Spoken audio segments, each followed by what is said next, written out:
जनाब, दिल्ली की गर्मी बढ़ रही है, लेकिन उससे भी ज्यादा तपिश है बीजेपी के गलियारों में। जो लोग सोच रहे हैं कि सब कुछ शांत है, वो भूल रहे हैं कि राजनीति में सबसे बड़ा तूफान हमेशा खामोशी से आता है। और आज ये कहानी उसी तूफान की है। कहानी उस स्थिति की है जहां नरेंद्र मोदी और अमित शाह जैसे नाम भी चुपचाप संघ के निर्देश पर इंतजार कर रहे हैं। जी हाँ, वही आरएसएस जिसकी छाया में बीजेपी पली बड़ी, लेकिन जिसने बीते एक दशक में अपनी बात कहना कम कर दिया था। अब वही संघ फिर से फॉर्म में आ गया है और इस बार खेल बड़ा है। बीजेपी अध्यक्ष का मामला, देरी या दबाव। सबसे पहले बात करें बीजेपी अध्यक्ष के चयन की। नड्डा जी का कार्यकाल बढ़ा दिया गया था, वो भी ऐसे समय में जब संगठन चुनाव की तैयारी कर रहा था। लेकिन अब तक कोई नया अध्यक्ष क्यों नहीं आया? क्योंकि ये चुनाव नहीं, चयन है, और वो भी संघ की बहुत से। सूत्रों की माने तो नरेंद्र मोदी और अमित शाह की टीमों ने कुछ नाम प्रस्तावित किए थे, लेकिन नागपुर से सीधे संकेत आया, ना, अब नाम हम देंगे। ये बयान नहीं, एक संदेश था। संदेश कि पार्टी अब फिर से शाखा की चाल चलेगी, ना कि चाणक्य की। 3 राज्यों में मुख्यमंत्री बदलाव की तैयारी। अब संघ सिर्फ केंद्रीय अध्यक्ष तक सीमित नहीं है, उसके निशाने पर 3 राज्य हैं और 3 मुख्यमंत्री। नंबर 1 उत्तराखंड, पुष्कर सिंह धामी। धामी को लेकर संघ में अंदर खाने काफी नाराजगी है। खनन माफिया, भर्ती घोटाले और प्रशासनिक लापरवाही की ढेरों शिकायतें संघ को मिली हैं। मोदी शाह ने उन्हें युवा चेहरा कहकर बढ़ाया था, लेकिन अब संघ उसे कमजोर कड़ी मान रहा है, इसलिए यहाँ बदलाव तय है। नंबर 2 राजस्थान, भजनलाल शर्मा। भजनलाल शर्मा नए चेहरे के रूप में जरूर है, लेकिन संघ की रिपोर्ट कहती है कि उनका असर जमीन पर नहीं है। न नौकरशाही को पकड़ पाए, न संगठन को। ऐसे में 2028 का विधानसभा चुनाव अगर जीतता है तो चेहरा बदलना जरूरी है। नंबर 3 उत्तर प्रदेश, योगी आदित्यनाथ। अब बात आती है सबसे बड़े सवाल पर, क्या योगी को हटाया जाएगा? नहीं, लेकिन उन्हें बदला जरूर जाएगा। खबरें हैं कि योगी आदित्यनाथ को केंद्र में लाकर उन्हें गृह मंत्री या रक्षा मंत्री जैसी बड़ी भूमिका दी जा सकती है, और यूपी में एक स्वयं सेवक को लाया जा सकता है जो सुनता ज्यादा है, बोलता कम है। नंबर 4 मध्य प्रदेश, मोहन यादव। शिवराज सिंह चौहान की जगह आए मोहन यादव संघ के ही करीबी माने जाते थे, लेकिन अब सवाल उठ रहा है कि क्या वो लंबी रेस के घोड़े हैं या सिर्फ एक सेफ चॉइस। संघ अब एमपी में भी पुनर्विचार कर रहा है। केंद्र में भी बदलाव, मोदी टीम में भी टूटेगा सन्नाटा। संघ की नजर अब केंद्र पर भी है, और अगर पार्टी अध्यक्ष बदलेगा तो संगठन की रीब्रांडिंग होगी, और संगठन बदलेगा तो मंत्रिमंडल में बदलाव तो निश्चित है। नंबर 1 अनिल बलूनी। अनिल बलूनी जो वर्षों से पार्टी का मीडिया चेहरा है, उन्हें सूचना एवं प्रसारण मंत्रालय मिल सकता है। वो मीडिया में अपनी साख रखते हैं और मोदी शाह दोनों के भरोसेमंद है। नंबर 2 के अन्नामलाई।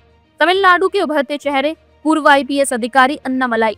उन्होंने डीएमके को खुली चुनौती दी है। उन्होंने कैबिनेट में लाना दक्षिण भारत में बीजेपी को स्थापित करने का संकेत होगा। नंबर 3 नए संगठनात्मक चेहरे। 13 राज्यों में प्रदेश अध्यक्ष बदले जाएंगे। इन्हें महाराष्ट्र, दिल्ली, बिहार, राजस्थान, छत्तीसगढ़, उड़ीसा जैसे बड़े राज्य शामिल हैं।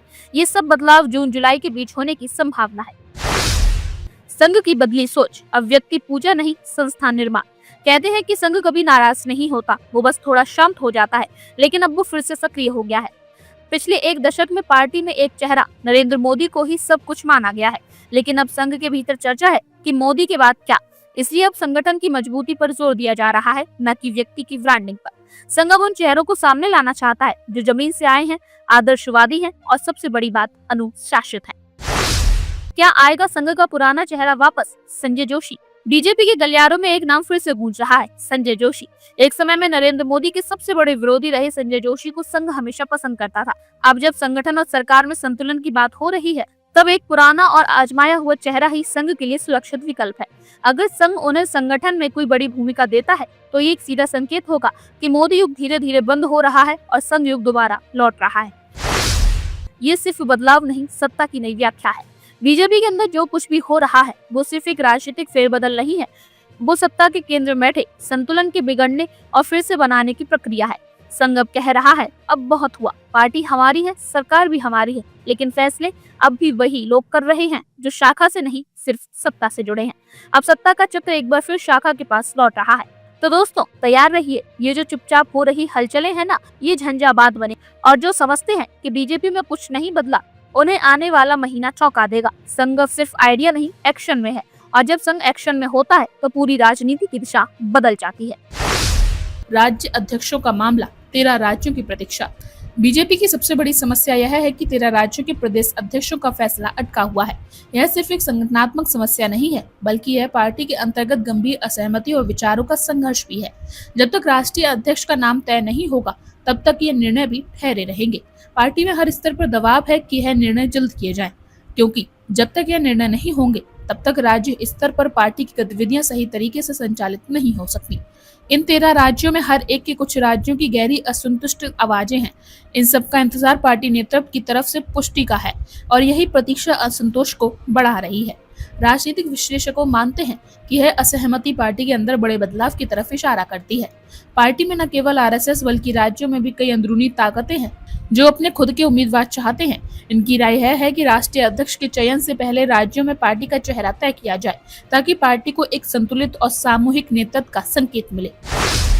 चुनावी दबाव और राष्ट्रवाद का सवाल। बीजेपी के लिए यह समय काफी पेचीदा है। लोकसभा चुनाव सिर पर है और बीजेपी के सामने यह सवाल खड़ा है कि इस चुनावी साल में पार्टी की छवि क्या होगी। राष्ट्रीय अध्यक्ष का चुनाव इस पूरी चुनावी प्रक्रिया को प्रभावित कर सकता है और यही कारण है कि यह निर्णय पार्टी के लिए कठिन है। आरएसएस की चिंता यह है कि अगर इस बार पार्टी के अध्यक्ष के रूप में कोई गुजरात लॉबी का व्यक्ति चुना जाता है तो पार्टी के अंदर संतुलन का संकट उत्पन्न हो सकता है।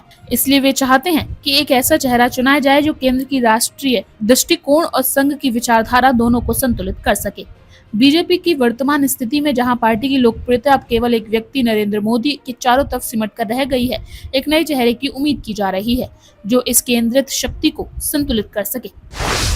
क्या मोदी शाह अपनी पसंद पर अडिग रहेंगे? अब सवाल यह है कि मोदी शाह की अपनी पसंद क्या होगी। क्या वे उन नामों को स्वीकार करेंगे जो संघ ने सुझाए हैं या वे किसी ऐसे व्यक्ति को चुनेंगे जो पूरी तरह से उनके नियंत्रण में हो। कुछ अंदरूनी सूत्र यह दावा करते हैं कि मोदी और शाह दोनों की नजरों में पार्टी का अध्यक्ष वही होना चाहिए जो उनके दृष्टिकोण का पालन करे और संघ के नामों के प्रति उनकी प्रकृति ना हो। यह सीधा संकेत है कि बीजेपी अपने भविष्य की चुनावी रणनीतियों में कहीं न कहीं संघ की सोच से परे जाने की कोशिश कर रही है। यह स्थिति तनावपूर्ण है क्योंकि संघ की एक और ताकतवर शाखा यह चाहती है कि मोदी और शाह द्वारा चुने गए किसी भी नाम के लिए संघ के विचारों को अनदेखा न किया जाए। बीजेपी का अटका हुआ भविष्य, चुनावी संकट। बीजेपी के अंदरूनी निर्णयों में जटिलता पार्टी की आगामी रणनीतियों को प्रभावित कर सकती है। राष्ट्रीय कार्यकारिणी की बैठक के स्थगित होने से यह स्पष्ट होता है कि पार्टी एक महत्वपूर्ण राजनीतिक मोड़ पर खड़ी है। यदि बीजेपी को चुनाव जीतना है तो उसे संगठन के साथ साथ भाजपा के अंदर भी एक नई दिशा की आवश्यकता होगी।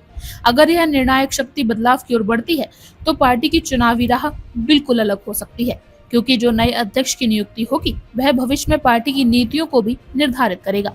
बीजेपी के अंदर इस समय यह सवाल गूंज रहा है, क्या पार्टी अपनी शक्ति को सिर्फ एक व्यक्ति के नाम पर केंद्रित रखने का जोखिम उठाएगी या फिर संघ की मार्गदर्शन में पार्टी को नई दिशा में ले जाने के लिए सहमति होगी। मीडिया में नई लहर, संघ वर्सेस मोदी फिर से चर्चा में। अखबारों की हेडलाइंस बदल चुकी है। Who control BJP now, Delhi और Nagpur? Is this the end of Modi's monopoly? Sanjay Joshi, RSS secret weapon against Gujarat lobby. राजनीतिक विश्लेषकों का कहना है 2025 की गर्मी में असली चक्रवात अब शुरू हो रहा है। तूफान आने वाला है, तैयारी कर लो। तो प्यारे दर्शकों, ये कहानी कोई साधारण राजनीति की कहानी नहीं है। ये है शक्ति के केंद्र को बदलने की कहानी। जहां एक दशक तक हर फैसले दिल्ली में होते थे, अब वो नागपुर में होंगे। जहां मोदी है तो मुमकिन है चलता था, अब संघ है तो संभव है शुरू हो जाएगा। और अगर संजय जोशी ऐसा नाम वाकई उभरता है तो 2029 में आपको मोदी पार्ट 3 नहीं मिलेगा, बल्कि संजय जोशी पार्ट 1 देखने को मिलेगा। जहां चेहरा नहीं चरित्र चलेगा, जहां प्रचार नहीं संगठन चलेगा, जहां चौकीदार नहीं स्वयंसेवक चलेगा। तो भाइयों और बहनों, अब अगली बार कोई आपसे पूछे बीजेपी का अगला अध्यक्ष कौन होगा तो मुस्कुराकर कहिए मोहन भागवत बताएंगे, मोदी नहीं।